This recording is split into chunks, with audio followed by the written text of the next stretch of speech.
Okay, time to expand on the ideal party. So what I'm going to do is now, based on the character sheet and everything, got just pretty much the front side and everything. What I'm going to do is kind of go through each character class over the next several weeks and kind of that ideal party and everything. Go over each individual class that I would put in for that ideal party. So now I'm going to first start off with the barbarian. So now traditionally you have like a party of four in D&D campaigns, like the fighter, the rogue, the cleric, and the wizard. And fighter is like your primary melee or ranged combat person, who is like your frontline person, who's able to protect the cleric and the wizard while they cast their spells, and is able to protect the rogue or in earlier iterations like second edition, the thief, while they can flank and everything and combat and everything. And so their way to shine is in combat. Thief, or rogue, their time to shine is pretty much in slinking around, picking locks, in a sense disarming traps and stuff like that. Wizard is their time to shine is pretty much casting arcane spells. The cleric, their time to shine is pretty much healing people, and pretty much bringing people back from the dead, resurrection, and all that stuff. So now I'm basing stuff off a fifth edition, and I'm going to kind of do things slightly different. I'm going to do a 6-person party instead of the traditional 4, because 6 now you have a lot more skills. You have more classes, and they're able to cover each other that much better. So I'm going to start off with the barbarian. So the ability scores: strength, dexterity, constitution, intelligence, wisdom, and charisma. And looks like my familiar is looking for attention. Yes, got to make his appearance. Yep, gonna say hi. Hi. Yes. All right, go get Aiden. Yeah, go get your brother. All right. Anyway, now that he's made his appearance with the barbarian, now I'm picking a barbarian instead of a fighter, even though a fighter is much more, in a sense, specialized melee combat specialist, melee specialist. Anyway, the reason why I'm going to the barbarian is he's much more focused in on hey, look, I'm charging into battle, and I'm doing as much damage as I possibly can, and everything, and especially abilities like rage and stuff like that. So now you're going to want to focus primarily on strength and constitution. So for instance, I'll say using the half orc in the player's handbook, they usually have bonuses to strength and or constitution. So that's why they are perfect for the barbarian class. Now, that's not necessarily say that they're the only ones that are good at being a barbarian.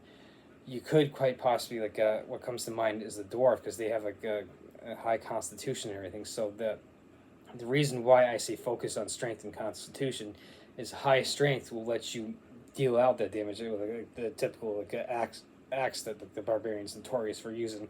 Constitution, you can be able to take the damage and everything. So that's why you're going to want strength and constitution as your primary too. So now you're also going to want to kind of up your dexterity some to be able to get that natural AC bonus. Now barbarians do have the unarmored ability, whereas that gives them that boost to the AC naturally if they're unarmored.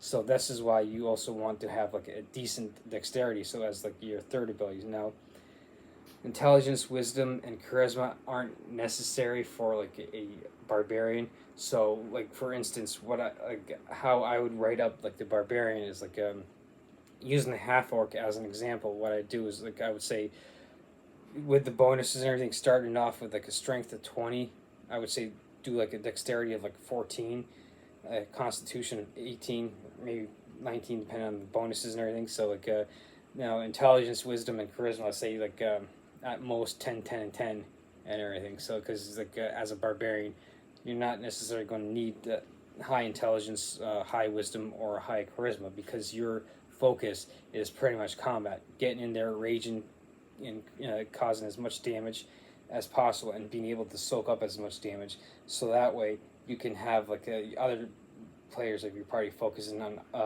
other aspects, at least in combat. Now, in the role playing aspects and everything, like in non combat situations, you're pretty much like the stereotypical like dumbass barbarian type of deal. So like that's not necessarily where you shine. So like you're kind of taking like a background role and letting the other players kind of shine. So now that doesn't mean that, necessarily that like, you're just kind of like kind of just sitting there like this in the background and not doing anything. Think of like the typical bar fight and everything. So like you're in the tavern and like this is like another way like in role playing situations where like you could like oh hey, so and so pissed the wizard off. Pick him up like off their bar stool and just like chuck him out the window type of deal, which gives like a whole new meaning for a whole new opportunity for role playing and everything in like the non combat situation. But anyway, like that's why like I'm picking the barbarian like over the fighter. Now like the fighter tends to be like more specialized. Now you could substitute the fighter for the barbarian, but I'm strictly going with barbarian for the strict reason of being able to cause as much damage and being able to soak up as much damage. And now, of course, the fighter can wear more, is better suited for wearing armor and stuff like that.